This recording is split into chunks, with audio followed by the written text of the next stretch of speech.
শোনেন, আমি একটা কথা স্পষ্ট বলতে চাই যে আমরা রাজনীতিবিদ সাকিবকে নিয়ে নেই, আমরা খেলোয়াড় সাকিবকে নিয়েছি এবং সাকিব একটা দেশের সম্পদ। আমরা চাই না সাকিব অচিরেই ঝরে যাক।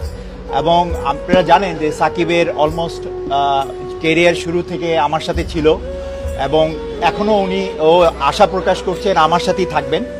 এবং আমি চাই যে আমরা ক্রিকেটকে নতুনভাবে সাজাতে। তবে যতটুকু আমরা বুঝতে পেরেছি বা আমি বুঝতে পেরেছি, আপনারা দেখেছেন যে সাকিবকে আমি মনে করি আমি যদি ক্ষমতায় থাকতাম তাহলে সাকিবকে খেলানো হতো, বিকজ সাকিবের অবদানেই কিন্তু আমরা চ্যাম্পিয়ন্স ট্রফি খেলতেছি। এই প্লেয়ারটাকে বাদ দিয়ে চ্যাম্পিয়ন্স ট্রফিটা খেলাটাও আমাদের অনুচিত আমি মনে করি, এটা আমার ব্যক্তিগত মত। এবং আমি মনে করি যে সাকিব একটা আমাদের দেশের বড় সম্পদ, আপনারা আমি আগেও বলেছি, এবং তাকে আমাদেরকে কাজে লাগাতে হবে। আপনারা যদি দেখেন পৃথিবীতে এটা সেকেন্ড রেফারেন্স হবে না যে কোনোভাবেই সে 12 বছর 3টা ফরম্যাটে নাম্বার 1 অলরাউন্ডার ছিল। এটা পৃথিবীতে আর আসবে কিনা আমি সন্দেহ।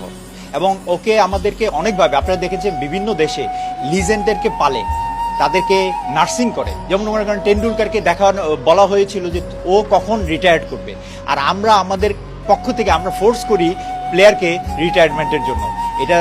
এইসব প্র্যাকটিস বাদ দেওয়া উচিত আমাদের ক্রিকেট থেকে।